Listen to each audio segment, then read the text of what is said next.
Pengertian administrasi kurikulum adalah suatu proses perencanaan, pelaksanaan, dan evaluasi yang berhubungan dengan kegiatan bidang kurikulum di sekolah dalam rangka mencapai tujuan kurikuler dan berimplementasikan pada tujuan pendidikan nasional. Pelaksanaan administrasi kurikulum di sekolah berkaitan dengan pelaksanaan program kurikulum yang terdiri dari program tahunan, program semester, program bulanan, program mingguan, dan program harian. A. Pengertian kurikulum. Dalam arti sempit, kurikulum merupakan sejumlah mata pelajaran yang harus diikuti atau diambil siswa untuk dapat menambahkan pendidikannya. Kedua, dalam arti luas, semua pengalaman belajar yang diberikan sekolah kepada siswa selama mengikuti pendidikan pada jenjang pendidikan tertentu. Yang selanjutnya itu ada proses administrasi kurikulum. Dibagi menjadi beberapa sub. Yang pertama perencanaan, yang kedua pelaksanaan, yang ketiga pengawasan, dan yang terakhir adalah evaluasi. Perencanaan kurikulum yang dilakukan oleh Departemen Pendidikan Nasional di tingkat pusat meliputi ada A. Penyusunan program dan pengembangan kurikulum. Poin B. Penyusunan pedoman dan teknis pelaksanaan kurikulum. 2. Pelaksanaan. Kegiatan-kegiatan yang dilakukan guru dalam pelaksanaan kurikulum di sekolah meliputi 1. Penyusunan program pengajaran semester. 2. Penyusunan persiapan mengajar yang akan digunakan dan akan dipedomani oleh guru dalam melaksanakan proses belajar mengajar Di kelas. 3. Pengawasan. Pengawasan adalah fungsi administratif bagi setiap administrator untuk memastikan bahwa apa yang itu meliputi pemeriksaan. Keempat, evaluasi. Poin A. Evaluasi hasil belajar merupakan suatu kegiatan yang dilakukan guna melakukan pemberian informasi secara menyeluruh tentang proses dan hasil belajar yang telah dicapai siswa. Poin B. Evaluasi program pengajaran. Program pengajaran merupakan suatu rangkaian kegiatan yang dilakukan dengan sengaja untuk melihat keberhasilan suatu program. C. Peran guru dalam administrasi kurikulum. Yang pertama, implementers, untuk mengaplikasikan kurikulum yang sudah ada. Yang kedua, adapters, sebagai penyelaras kurikulum dengan karakteristik. Yang ketiga, developers, guru berwenang dalam mendesain kurikulum. Yang terakhir ialah researchers, guru sebagai peneliti kurikulum.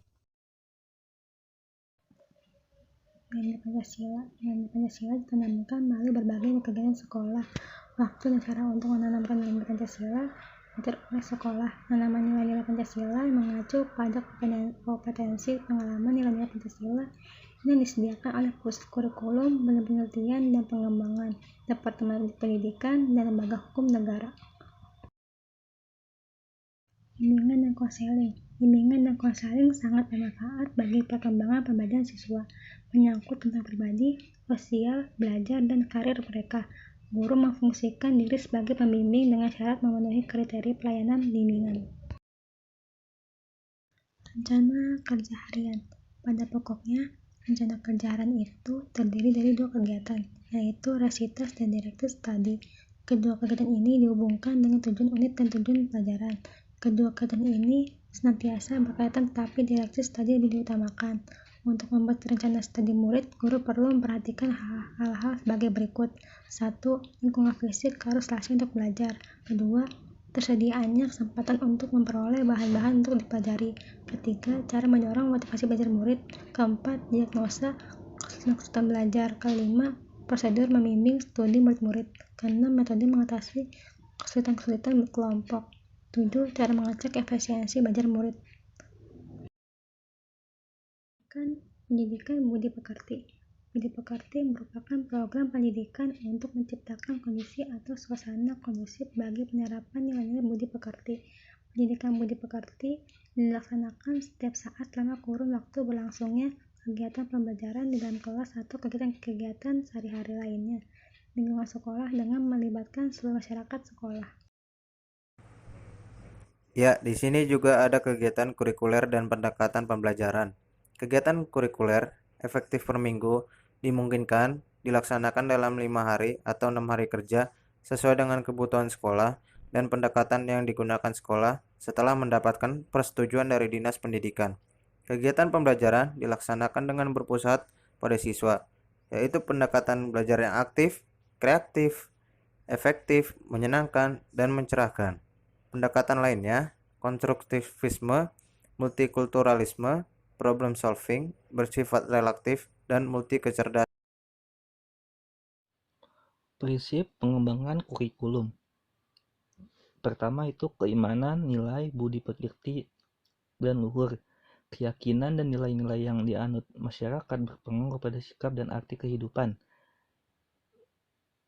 Keimanan, nilai-nilai, dan budi pekerti perlu digali, dipahami, dan diamalkan oleh siswa.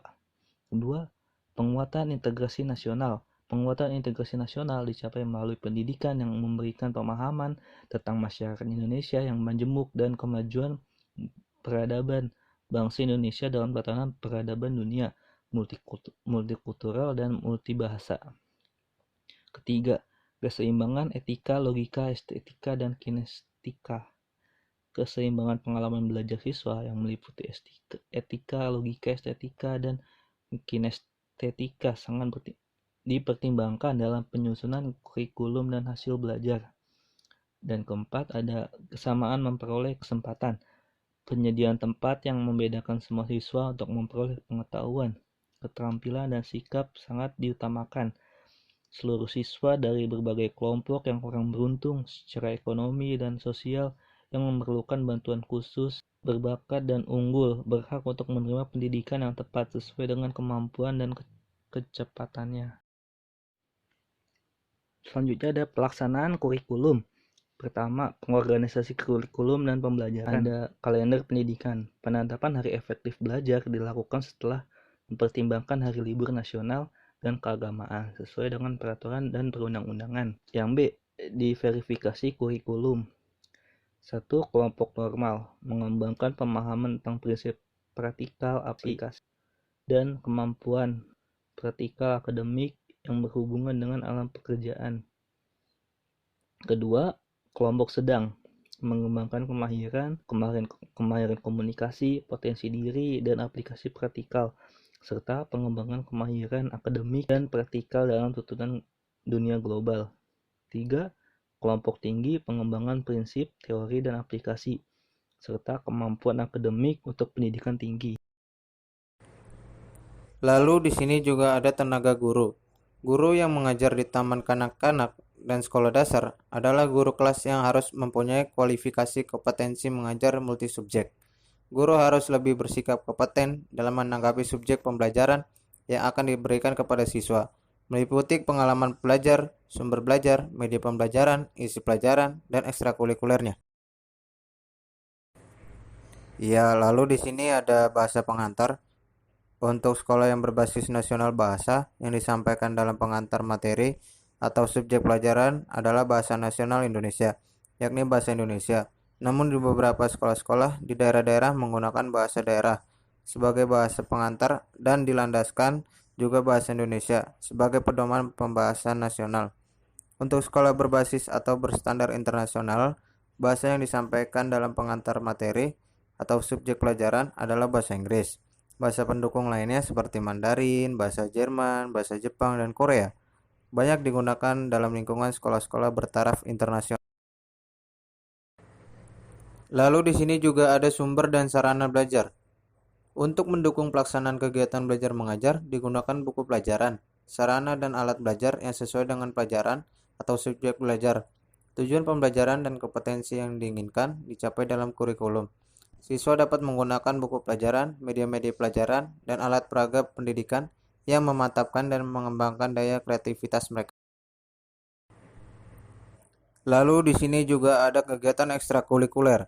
Kegiatan ekstrakurikuler adalah kegiatan yang diselenggarakan untuk memenuhi tuntutan penguasaan bahan kajian dan pelajaran dengan alokasi waktu yang diatur secara tersendiri berdasarkan pada kebutuhan. Kegiatan ekstrakurikuler dapat berupa kegiatan pengayaan dan kegiatan perbaikan yang berkaitan dengan program kurikuler atau kunjungan studi ke tempat-tempat tertentu yang berkaitan dengan esensi materi pelajaran tertentu. Kegiatan lainnya yang dapat diselenggarakan di sekolah untuk lebih memantapkan pembentukan kepribadian yaitu kepramukaan, koperasi, usaha kesehatan sekolah, olahraga, dan palang merah.